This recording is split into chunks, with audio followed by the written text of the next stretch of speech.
prostrating at the lotus feet of Shrotriya Brahmanishta Sadguru Swami Virajeshwara Saraswati on behalf of all of us. Today's discourse on Viveka Chudamani will continue.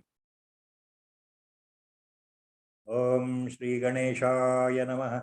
Om Shri Mahasaraswatyai Namaha.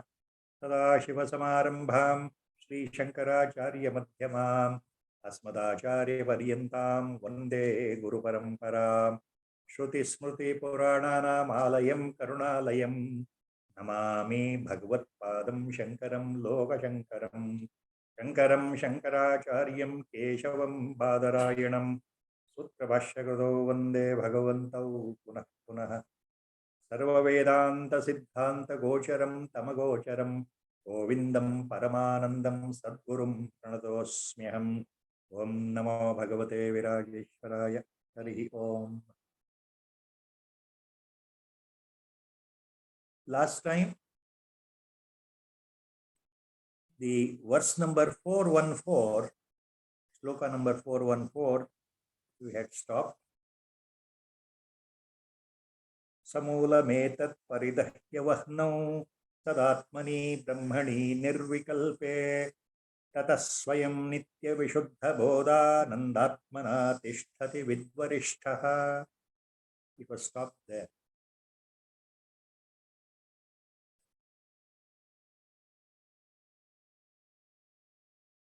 As was told last time, it was almost half complete. We'll complete that this time. One basic point in Vedanta. Acharya is using the word, I said, Vidvarishtaha, that refers to Brahma Vidvarishtaha Sthiti, the highest plane of Jnana Bhumika, where a Brahmajnani can enter into and remain in that Bhumika. A rare of the rare cases that leads to almost the real, what we call Avadhuta Sthiti. And that is the seventh plane of Jnana Bhumika called Brahma Vidvarishta Sthiti, that dimension. So Acharya says here in these shlokas, the most important pertinent point is culling out the entire essence of Brahmajnana, Atmajnana, in other words, and what is the significance of this Brahmajnana, how a Brahmajnani behaves and lives, and what is the effect of the Brahmajnana, or what is the significance of this Brahmajnana or realization. Why we should realize ourselves in this birth, which is the Parama Purushartha, for which we are actually born in this cycle of birth and death. All these points are very, very lucidly, beautifully, with earnestness, Acharya is giving out all these points here in the next set of shlokas. The highest knower of Brahma, that is Brahma Vidvarishtaha. Vidvarishtaha means that he is the highest among the knowers. Sreshthat Sreshtha. He remains firmly established, permanently established, totally established in that eternal, pure, blissful Atma itself, and he becomes Swayam Brahma himself, Swayam Atma Swarupa himself, by totally discarding, totally shedding off the so-called body-mind complex consciousness or body consciousness. ಬ್ರಹ್ಮಜ್ಞಾನಿಗಳಲ್ಲಿ ಶ್ರೇಷ್ಠನಾದಂತಹ ಬ್ರಹ್ಮವಿದ್ವರಿಷ್ಠನು ಈ ಶರೀರವನ್ನ, ದೇಹವನ್ನ ಸತ್ಸ್ವರೂಪವಾದಂತಹ ಆ ನಿರ್ವಿಕಲ್ಪ ಬ್ರಹ್ಮವೆಂಬ ಅಗ್ನಿಯಲ್ಲಿ ದಹಿಸಿ ಅನಂತರ ತಾನು ನಿತ್ಯ ಶುದ್ಧ ಜ್ಞಾನಾನಂದ ಸ್ವರೂಪದಿಂದ ಇರ್ತಾನೆ ಅಂತ ಈ ಶ್ಲೋಕದ ಅರ್ಥ. ಅಲ್ಲಿಗೆ ಬಂದಿತ್ತು ಹೋದ್ಸಲ. And I was talking about the 7 steps or 7 dimensions of a Jnana Bhumika, of which the first three come under spiritual sadhana mode itself. In the duality, it is taking place. That is why it's called, it is taking place in Ajnana. The first 3 steps are, last time it was told, Shubhecha, number 1, Suvicharana, number 2, Tanumanasa, number 3. These are the steps. These are the spiritual steps. These are the main steps in the mode of sadhana. The next 4 steps,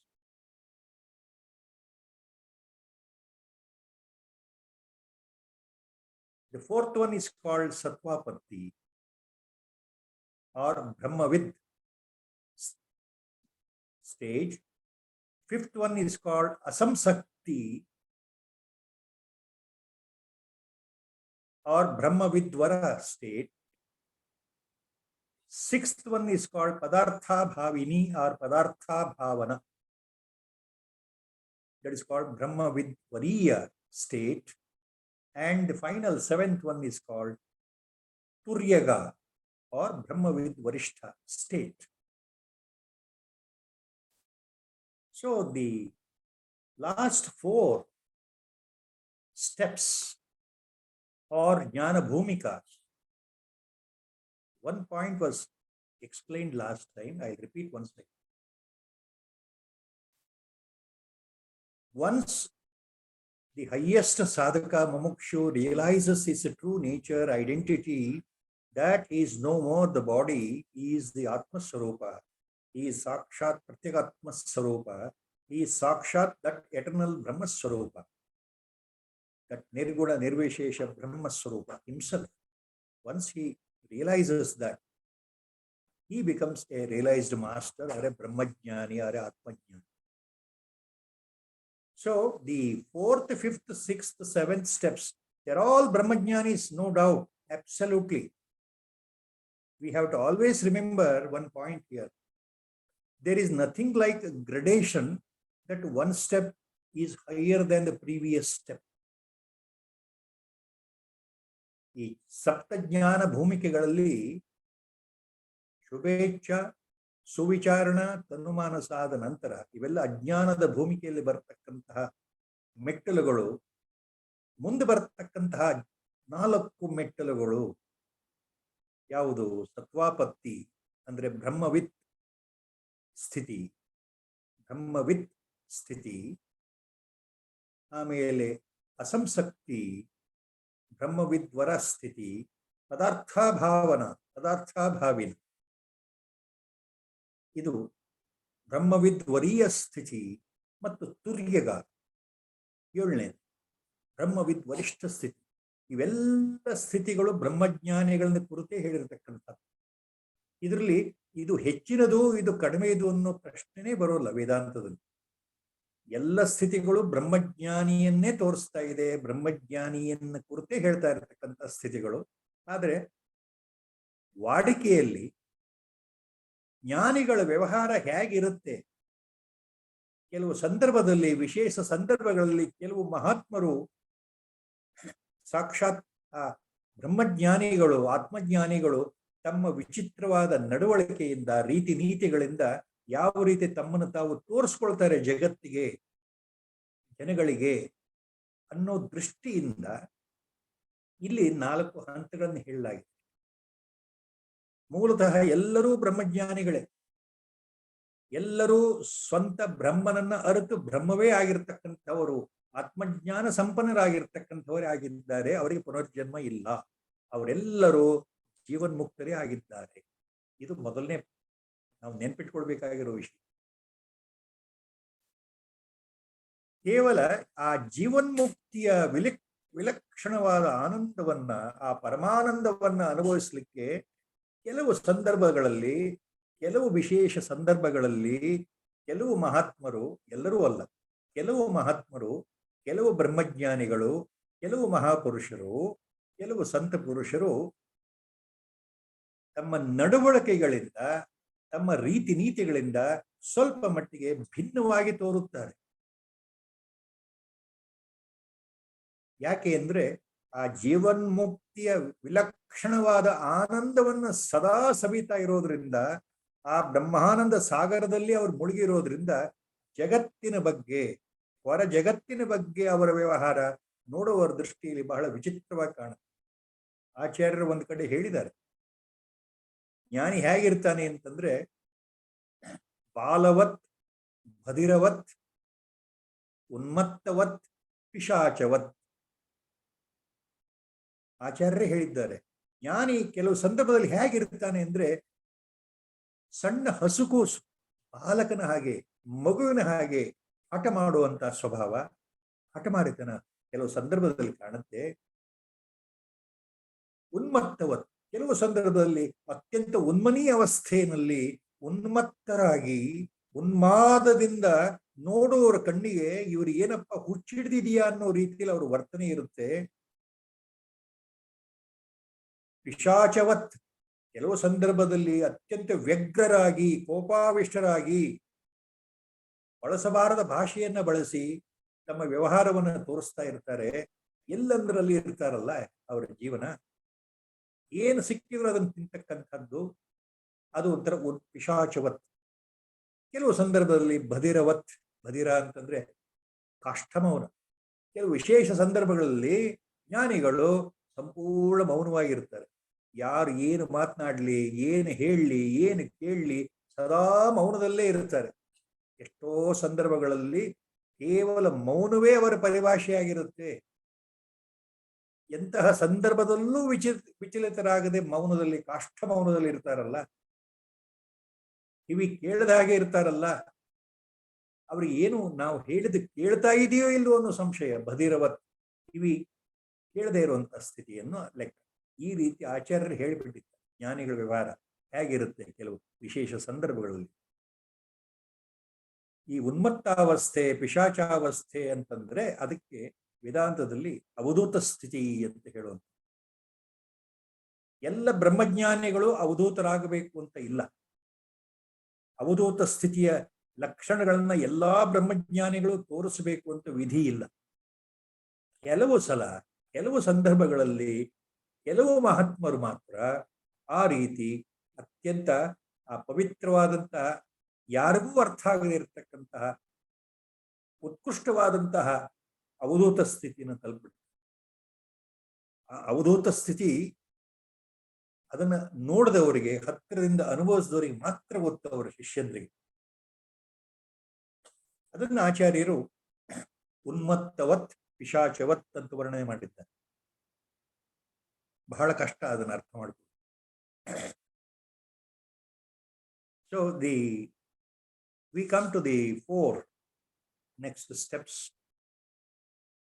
that is sattvapatti or brahmavit state, where after the continuous spiritual progress, perseverance, shavana, manana, nididhyasana, as ordained by the Sadguru, when this aspirant continues, he enters into spiritual Nirvikalpa Samadhi, and then Sakshatkara occurs.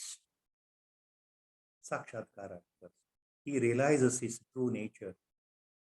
He realizes his own Atma Swarupa. He will no more remember that he is the body-mind complex. He, like a flash, it occurs that he is the Atma himself. He is a Pratyagatma himself. So that is called realization. That is called Atma Sakshatkara or Brahmajnani. So by personal first-hand experience, he experiences that Brahma Bhava. He becomes one with Brahma. So Shrutis have already declared that Brahma with Brahmaiva Bhavati. The knower of Brahma becomes Brahma himself.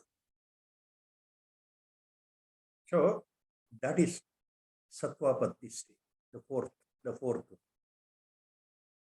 Also called Brahmavit. So he becomes realized, he becomes a Brahmajnani, and he abides in his true self, in his own Atma Swarupa. No more he identifies himself with the body-mind complex. And at this level, he is a Brahmajnani himself, and he does lot of upadesha as per the prarabdha of the body in this birth. Lot of upadesha on spirituality, on this Brahmajnana. He imparts all of upadesha to all his deserving disciples. Like the sage Yajnavalkya, they are all sages and Brahmajnanis. So there is upadesha at this level. The next level, by further meditation and deeply engrossing into Nirvikalpa Samadhi and reveling in that ocean of bliss called Brahmananda, some Brahmajnanis will enter into a next higher plane called Brahma Vidvara Sthiti. That is Asamsakti, as it is called. Like the great sage Shuka, the son of Vyasa Maharshi, Shuka Maharshi, or the great sage called Jadabharata. Jadabharata's story is there in Bhagavatam. The Bharata Muni actually, at the time of death, because of his affection towards the deer, which he had reared in his ashram during his Vanaprastha days, he gets attached to the deer, and then he's born as a deer in the next birth. But he still remembers that he is the great Bharata himself. He was doing sadhana for realization, and unfortunately, he got attached with the deer cub. At the time of his death, he remembered the deer, so he got the deer life. He was born into a deer, and this time he decides to not to commit any mistake, and then after the death of the deer, Janma or the birth, then he is born as a Jadabharata. From the beginning, he appears to be totally non-talkative, totally deaf and mute. He behaves like deaf and dumb. So it's called Jadabharata. The big story is there in Bhagavatam. We'll not go into that here. Please go through the Bhagavatam, the story of Jadabharata, and how finally he gives the finest Upadesha and Brahmajnana to the King Rahogana. King Rahogana. So there are examples. So Upadesha is there. And the state is called Asamsakti or Brahma Vidvara state. Here they impart Upadesha and they enter into Samadhi according to their own will, and they come out of the Samadhi, Nirvikalpa Samadhi, according to their own will. The Prarabdha is persisting there on the body still. The next plane is called Brahma Vidvariya. That is the sixth one. What is Brahma Vidvariya? It is also called Padartha Bhavini or Padartha Bhavana. This is the state which in most of the cases leads to Unmani Avastha. Ishachavat, Vadiravat, Unmattavat Avastha. Brahma Vidvariya state, also called Padartha Bhavana or Padartha Bhavini, is a very rare state of a Brahmajnani where completely he is immersed completely, totally into Brahma Padartha, Nirvishesha, Nirvikalpa Brahma. He has a totally lost body consciousness. He totally even never recollects that he has a body, that he is limited to the body.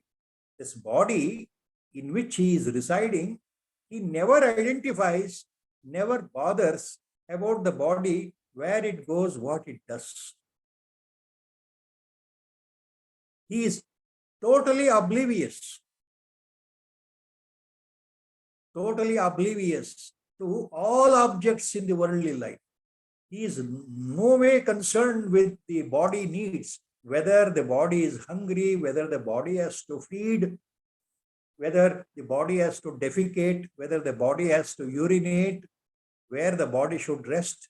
All these, even minute things about his own body, is totally gone. He is beyond, 100% beyond body consciousness. That is a state called Brahma Vidvariya state, sixth one, Padartha Bhavana or Padartha Bhavini. Padartha Abhava, in other words, he is oblivious to all objects, Padartha. And at this level, at this state, even he stops giving Upadesha. He stops. Because he is no more considering himself to induce anybody towards the state of Brahmajnana. He is beyond all known parameters of the behavior of a Brahmajnana. He is beyond everything. So that is what commonly we call Avadota Sthiti.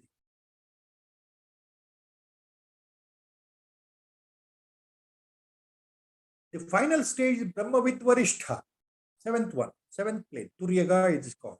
What is Brahma Vidvarishtha? Acharya is dealing with this sloka. This is the ultimate plane of Jnana Bhumika, seventh one in the Jnana Bhumika, that is called Brahma Vidvarishta Sthiti, also called Turyaga Sthiti. Here, as usual, there is no Upadesha at all. No Upadesha. And he behaves totally like Avadhuta himself. He is transcendent everything. He has become totally himself the qualityless, attributeless, nirvikara, nirvishesha, parabrahma swarupa himself. Totally means totally. No more he is concerned. All activities are stopped. And he has converted or turned or transformed himself into Brahma Padartha. The Vedanta uses the word here, Brahmi Bhuta. He has become a Brahmi Bhuta while still living in the body. While still living in the body, while still being a Jivan Mukta, he becomes a Brahmi Bhuta himself. He transcends the body consciousness completely. That is the point. Brahma with Varishta Sthiti. It is also, it denotes Avadhuta Sthiti. There is no more Upadesha, Kashtha Mauna, and as at this state, according to Sri Ramakrishna Paramahamsa, any Brahmajnani who enters into Brahma with Varishta state or this Turyaga state, ultimately there is no prarabdha of the body at all. Prarabdha is finished. And such a body cannot sustain for long of a Brahma with Varishta. The body is cast off mercilessly, according to Sri Ramakrishna Paramahamsa. So these are 7 planes of Jnana Bhumika. All these information beautifully summarized, taking from the Yoga Vasishtha or Vasishtha Ramayana, and beautifully entered into a treatise called Vichara Chandrodaya and Sri Vritti Ratnavali Sara. Vichara Chandrodaya and Sri Vritti Ratnavali Sara. In this treatise, Brahmanishta Shrotriya Sadguru Sri Pitambaraji has written all these points, taking from Vasishtha Ramayana or Yoga Vasishtha. So that is about 7 planes. That is what Acharya is talking here. And as a common man, as a spiritual aspirant, as an ordinary person, now we have to remember that we cannot identify, we cannot designate, we cannot classify a Brahmajnani into these 4th, 5th, 6th, 7th planes of Jnana Bhumika. we cannot identify whether a Brahmajnani is Brahmavid or Brahmavidvariya or Brahmavidvara or Brahmavidvarishta. It is beyond our limited knowledge of mind and intellect complex. Because we are in Ajnana mode, we cannot classify and identify. But in the history of Vedanta in our India, there are numerous cases where great Mahatmans themselves have watched that how great Mahatmans have entered into these different states of Jnana Bhumika and they have exhibited the quality of Avadhuta Sthiti. Real Avadhuta Sthiti, totally least conscious of their own body and their surrounding, their dress, their food habits, everything. They are totally unconcerned. So, such examples are given by other Mahatmans and we rely on that. See, one or two examples, Sadashiva Brahmendra, the Yati Varenya, Avadhuta Varenya of Tamil Nadu, who took Jiva Samadhi in the small village called Karur, near Karur, in the village called Nerur, on the banks of Kaveri River, some 150, 170 years back. Sri Sadashiva Brahmendra is one such rare Jivan Mukta, Brahmavid Varishtha, Avadhuta Mahamuni. Our own Sri Chandrasekhara Bharati Mahaswamigal in Sringeri, who adorned the Jagat Guru, who cast off his body in 1954 in the Tunga River in Sringeri. He is reverentially referred as the great Jivan Mukta and Avadhuta Guru himself because of the behavior.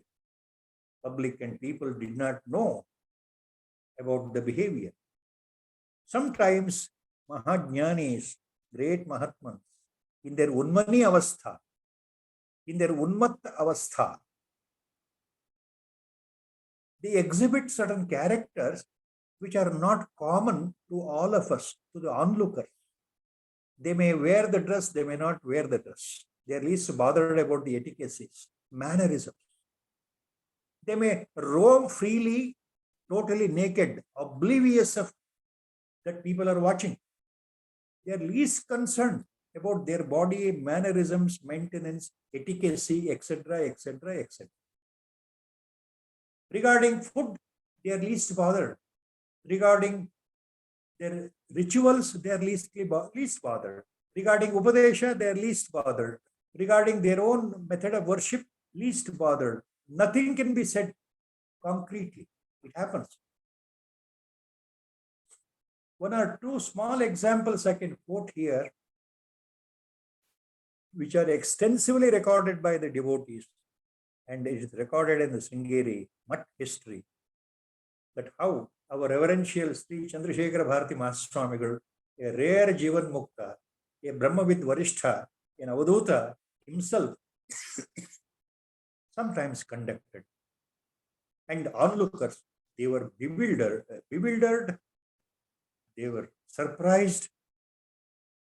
They thought that there is something wrong with Mahaswami himself, because at times, one or two small examples I am giving.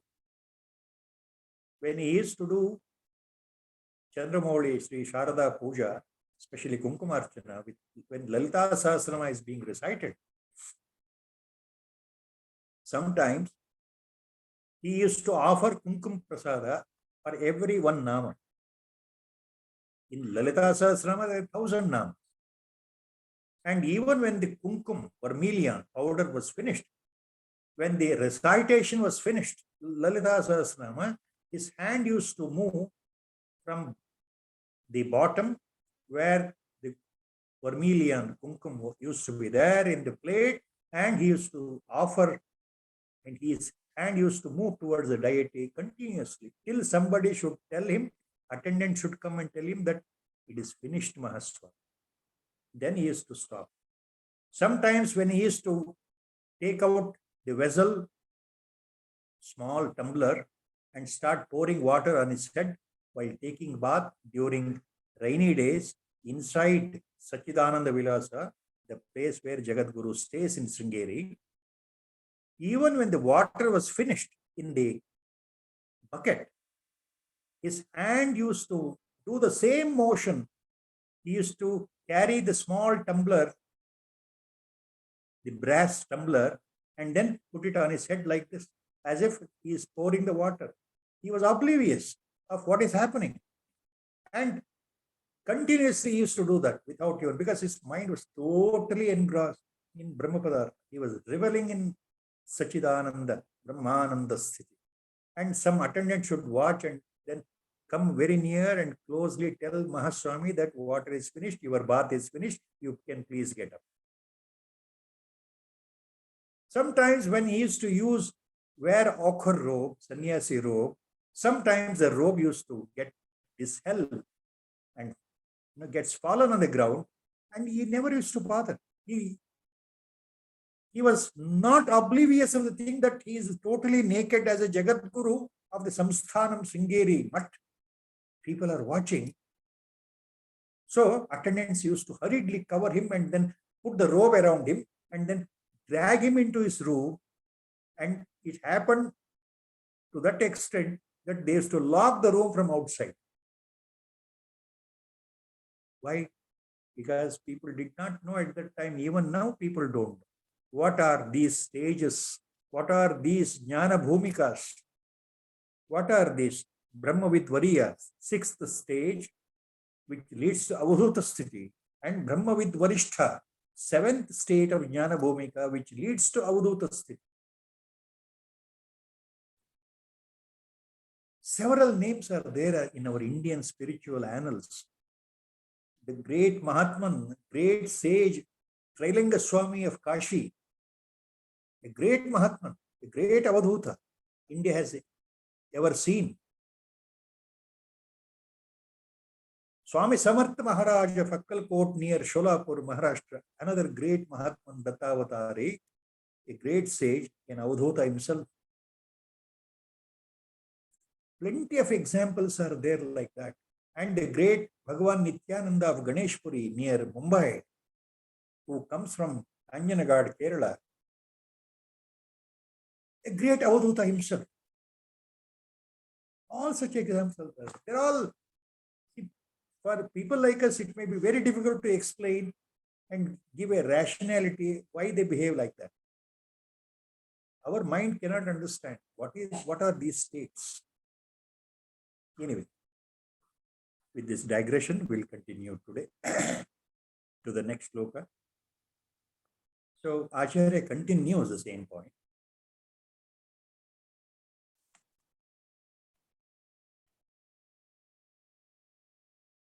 Prarabdha sutra graditam shariram prayatu vatishtatu ghorivasrak natat punashpashyati tattvavetta anandatmani brahmani leena vrittihi. Prarabdha sutra gratitam shariram prayatu vatishtatu ghorivasrak natat punapashyati tattvavetta anandatmani brahmani leena vrittihi.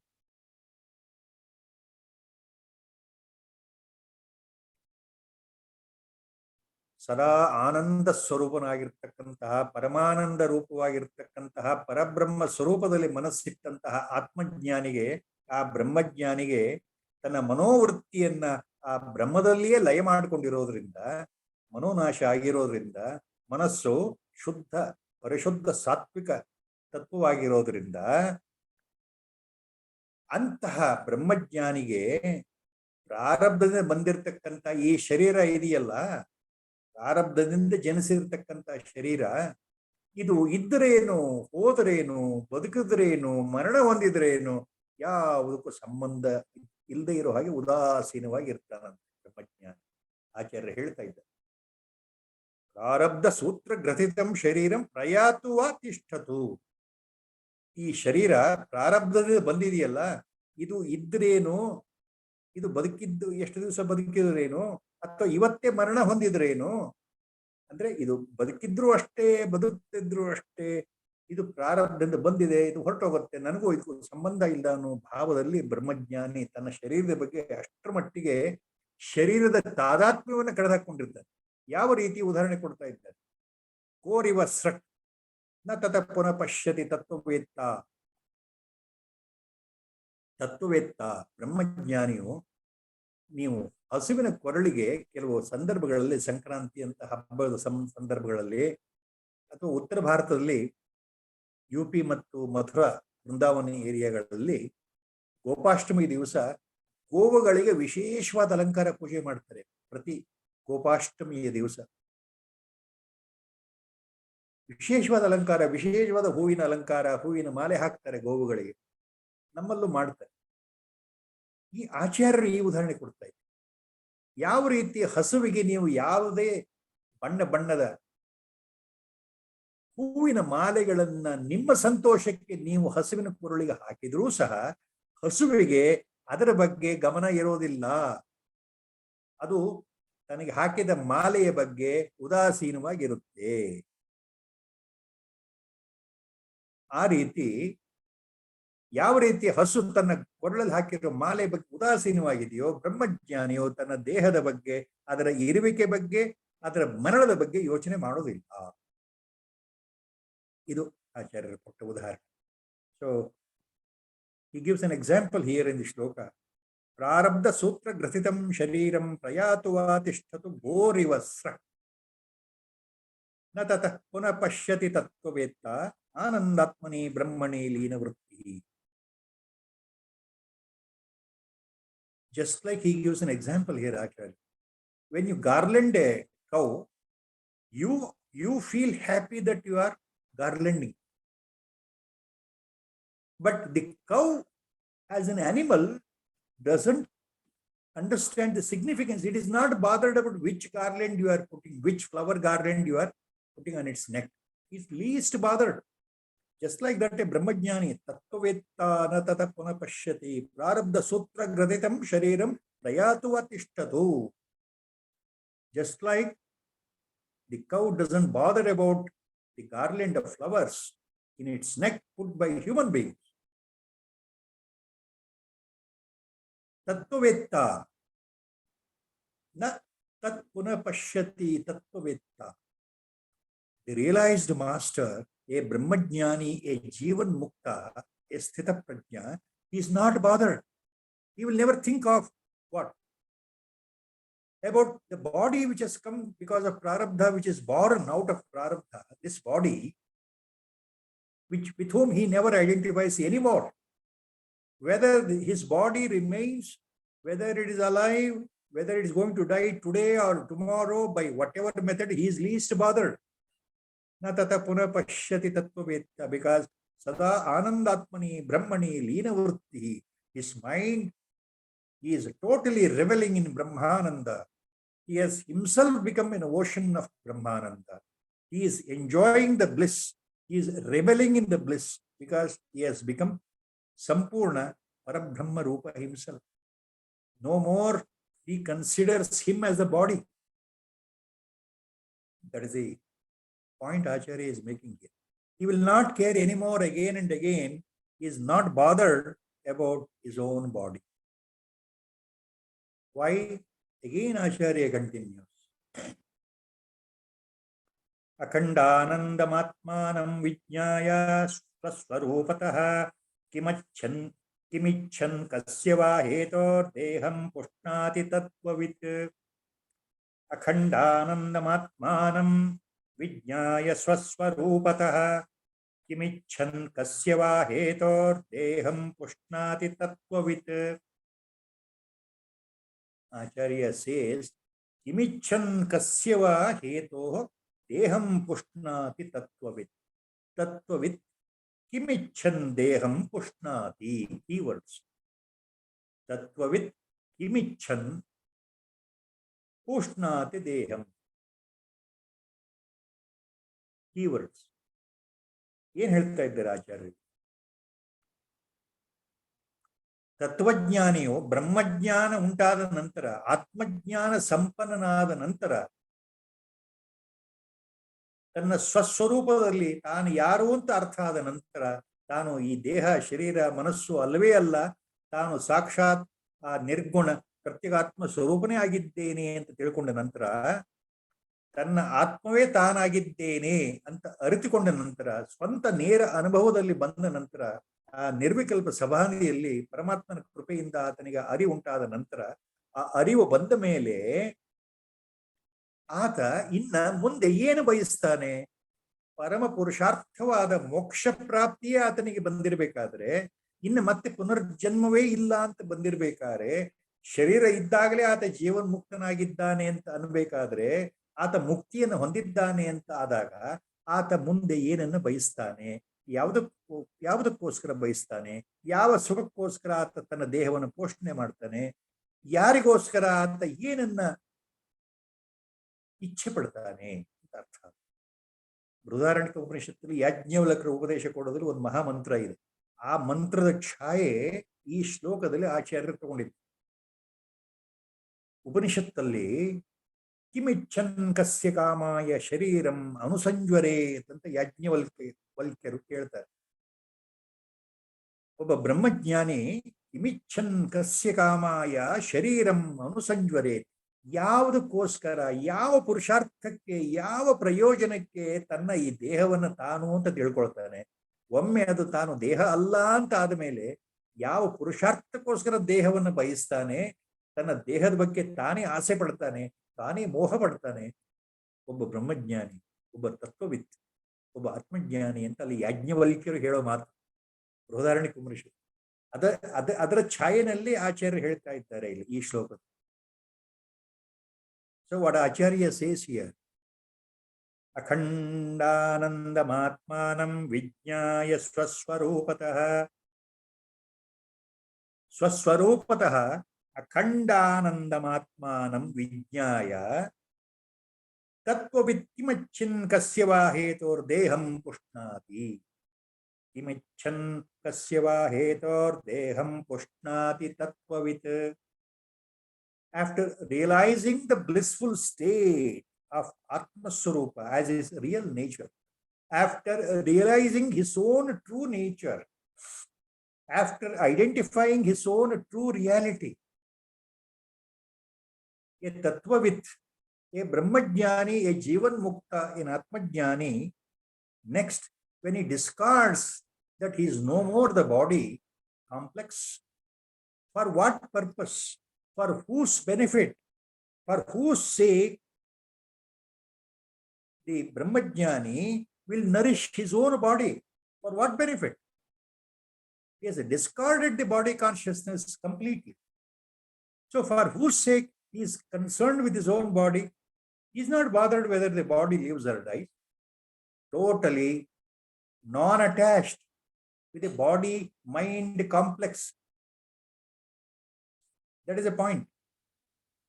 Kimichan kasyava hetor deham pushnati tattvavit. Desiring which or for whose sake will Brahmajnani will nourish his body. That is the point here. This is a reflection of the mantra of Bృహదారణ్యక Upanishad, where sage Yajnavalkya says the same thing. Kimichan kasya kamaya shariram anusanjvaret. For what purpose? For what better purpose? The Atmajnani, a Jivan Mukta, will care, will pamper, will look after, will love his own physical body. Never. Once he knows that he is no more body, he will never bother much about his own body. For whose sake? For what purpose? He should pamper his body. There is no need at all for him. He is no more concerned with the body affairs, the physical body, Sharira, because he is devoid of Sharira Abhimana. Who? A Jnani. Please remember, all these shlokas Acharya is dealing here is referring to the state of Brahmajnani, how a Brahmajnani dwells, how a Brahmajnani lives in the world of Ajnanis. Please remember, as long as the body is there because of Prarabdha, Brahmajnani appears to be living in the world of Ajnanis. which is full of Maya. So for others, his behavior looks astonished. For him, it is natural. So for us, it's very difficult to identify how a Brahmajnani, a realized master, looks about his own body. You cannot enter his pristine, purest of the pure mind and try to understand, try to analyze, try to peep into the nature. No psychiatrist in the world, no doctor in the world, no intellectual in the world, no logistic person in the world can enter into that pristine world of Brahma Padartha, because we are all ajnanis. So as ajnanis, as ignorant, spiritually ignorant people, we can only look upon a Brahmajnani, how he behaves, how he sits, how he talks, how he walks, how he scolds, how he eats. That's all we can do. And we try to compare his behavior with our standard behavior, the standard procedure what a human being does. We have been brought up in that environment from birth to death, that we have to wear dress. We cannot go naked on the road. People will laugh at me. It is illegal. The sense of shyness creeps into my mind. I have to show all the mannerisms while walking, drinking, eating, in social functions, in the home. I have to maintain decency, decorum in the functions. How I should behave with the elders, how I should behave with the younger one. All these things we are taught. We are taught. So accordingly, our behavior is completely controlled. And when we look something different which we don't know, we only feel aghast, surprised. We think simply we can't understand what it is. That is how the Brahmajnani. So Acharya is talking about the nature of Brahmajnanis.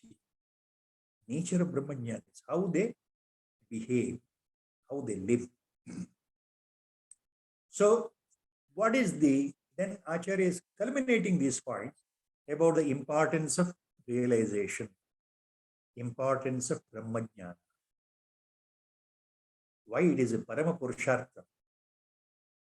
Why it is called as the basic purpose of human being.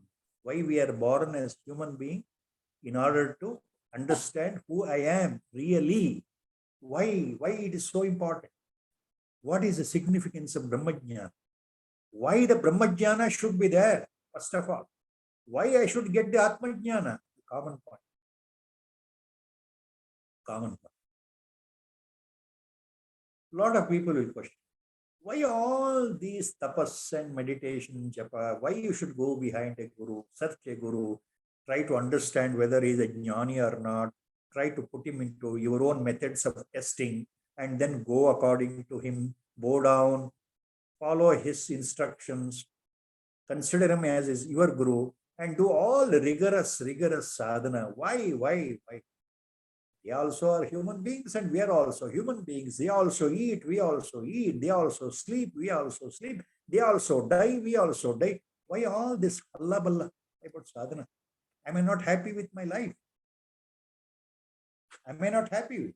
Why I should suffer in the name of sadhana, spiritual sadhana? Why I should run away? Why I should reject all the happiness in the life? These questions are always there.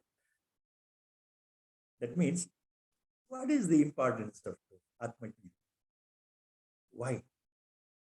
See, all Mahatmas have said in their own fashion, in their own methods. Upanishads have given a lot of information. They have declared repeatedly.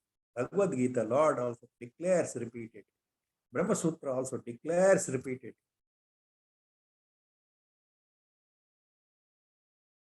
That why? What is the significance of this Atmajnana? Why I should be realized? First point. What if I am not realized? Can I not lead a life? I am happily settled. I got a lot of wealth and money and my own assets, and then everything is taken care of. And I love my family. My people are there. I have a name and a status in the society. I can enjoy my life. everything is with me. So why? Like everyone dies, one day I will also die, that's all. So why I should strive my hard, why I should sit for hours together for meditation, why I should run behind a guru? Who knows whether he is a real guru or not? Who knows? Can you guarantee? Such questions are there in a majority. So, pardon me, I'm unable to codify all the answers here. A brief answer I can give here is the important significance of realization. What happens? See, the most important effect of realization is you straight away, you come out of the fear of death in life. Straight away. Please remember, this is very difficult for me to explain. Abhinivesha in Vedanta. The very first significant point is, benefit is, you totally come out of the fear of death. No more you are afraid of your own death. And your mind is so stabilized, it is so peaceful, absolutely you enjoy the death of your own physical body, that you are released from the prison of this body anymore. You are no more limited to this body. Fear of death will go away. The mind becomes totally pure, totally pious, and always it is at peace. Always the mind is at peace internally. Because you identify yourself with Paramatma, who is residing inside your own heart cave, and no more you consider you are the body. So your attachments, your desires, everything will come down. Your raga and dvesha will come down. That is a very important point.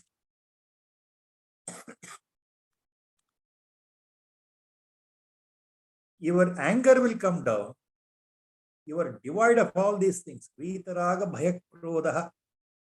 Lord uses, Krishna Paramatma uses the phrase in Bhagavad Gita. How a sthita prajna behaves, how a jnani remains. Lord says in Bhagavad Gita, the famous phrase is Vitaraga bhayak krodha. Means he is devoid of, a Brahmajnani, a sthita prajna is devoid of raga bhayak krodha. Devoid of passion, devoid of desires,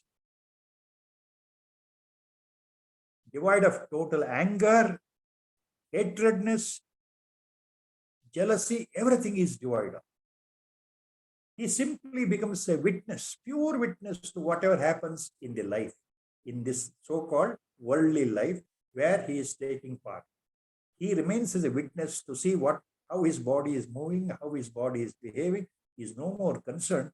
But he will be discharging all the duties to the perfection, to the highest perfection, without internal turmoil. Mind is always at peace. Mind is always at peace. That is the most important point. There is no worry at all. And come what may, anything happen in life, any unfavorable condition occur in life, any health crisis occur in life, he remains unmoved. Because everything is a dream happening. Everything is a mithya, like a swapnavastha. So he remains unperturbed completely, and the most above all, the effect of this Brahmajnana would be, this will be the last birth. There is no more rebirth at all. That is very important point. No more rebirth. This entity is not born again. It is not caught up in the cycle of birth and death. No more rebirth at all. No more karma bandhana at all. All karmas are gone. Sanchita karma totally gone. Prarabdha is only to the extent to the body remains with which he is not concerned. So from the standpoint of a jnani, even prarabdha is not. Please remember these words. From the standpoint of a jnani, the purest of the pure mind, for him there is no prarabdha at all, because he is beyond body consciousness. So there is no rebirth, all karmas are gone, and totally there is the grief and sorrow, suffering is gone. Shoka, moha, nivrutti. He is beyond shoka and beyond moha. He is beyond attachment, moha means, and beyond shoka means grief and sorrow and suffering. He is beyond all these things. Nothing will move him, nothing will surprise him. So these are the effects of Brahmajnana. The effect of Brahmajnana, as from the outlooker standpoint of view, we can try to analyze. So same point now Acharya takes up in this next important shloka. Samsiddhasya phalam vetat jivan muktasya yoginah. Samsiddhasya phalam vetat jivan muktasya yoginah. Bahirantah sadananda rasaswadanam atmani. Bahirantah sadananda rasaswadanam atmani. In this shloka, Acharya ಏನು ಹೇಳ್ತಾ ಇದ್ದಾರೆ, ಜೀವನ್ ಮುಕ್ತನ ಸ್ಥಿತಿ, ಆತ್ಮಜ್ಞಾನಿಯ ಸ್ಥಿತಿ ಬಗ್ಗೆ ಹೇಳ್ತಾ ಇದ್ದಾರೆ, ಆತ್ಮಜ್ಞಾನದ ಫಲದ ಬಗ್ಗೆ ಹೇಳ್ತಾ ಇದ್ದಾರೆ. ಆತ್ಮಜ್ಞಾನ ನಿಷ್ಠನಾದ ಜೀವನ್ ಮುಕ್ತನಾದ ಯೋಗಿಗೆ ಏನಪ್ಪ ಫಲ ಅಂದ್ರೆ, ಆತ ಹೊರಗಡೆ ಮತ್ತು ಒಳಗಡೆ ಅಂದ್ರೆ ಹೊರಭಾಗದಲ್ಲಿ ವ್ಯವಹಾರ ಮಾಡ್ತಾ ಇರ್ಬೇಕಾದ್ರೆ, ಜಗತ್ತಿನಲ್ಲಿ ವ್ಯವಹರಿಸ್ತಾ ಇರ್ಬೇಕಾದ್ರೆ, ಮತ್ತು ಅಂತರ್ಯದಲ್ಲಿ ಒಳಗಡೆ ಯಾವಾಗಲೂ ಆತನ ಮನಸ್ಸಲ್ಲಿ ಆನಂದ ರಸವನ್ನ ಸವಿತಾ ಇರ್ತಾನೆ, ಅಖಂಡಾಕಾರ ವೃತ್ತಿಯಿಂದ ಇರ್ತಾನೆ. ನಿರಂತರ ಆತನ ಚಿತ್ತ ಮನಸ್ಸು ಪ್ರಸನ್ನವಾಗಿರುತ್ತೆ. ಬಾಹ್ಯದಲ್ಲಿ ಮತ್ತು ಆಂತರ್ಯದಲ್ಲಿ ಸದಾ ಆನಂದವೇ ತುಂಬಿರುತ್ತದೆ. ಯಾರಿಗೆ? ಜೀವನ್ಮುಕ್ತನಾದಂತಹ ಬ್ರಹ್ಮಜ್ಞಾನಿಗೆ. ಇದು ಈ ಜೀವನ್ಮುಕ್ತತೆಯ ಫಲ, ಆತ್ಮಜ್ಞಾನದ ಫಲ ಅಂತ ಈ ಶ್ಲೋಕದಲ್ಲಿ ಆಚಾರ್ಯರು ಸ್ಪಷ್ಟವಾಗಿ ಹೇಳ್ತಾರೆ. ಸಂಸಿದ್ಧಸ್ಯ ಫಲಂ ತ್ವೇತತ್ ಜೀವನ್ಮುಕ್ತಸ್ಯ ಯೋಗಿನಃ ಬಹಿರಂತಃ ಸದಾನಂದ ರಸಾಸ್ವಾದನಂ ಆತ್ಮನಿ.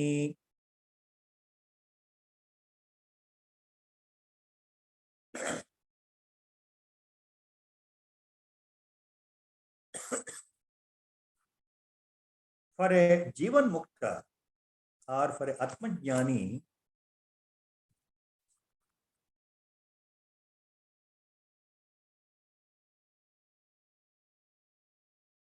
the result, the effect of Atmajnana that accrues to a Jivan Mukta is, it is a permanent, blissful nature he revels in all the time, inside and outside. Whether he is moving in the world, whatever he is behaving, interacting with the world, or inside, all the time, he is filled with pure bliss, Mahadananda, Brahmananda. There is absolutely no change in the mental state of he enjoying, reveling himself in Atmananda, Swarupananda.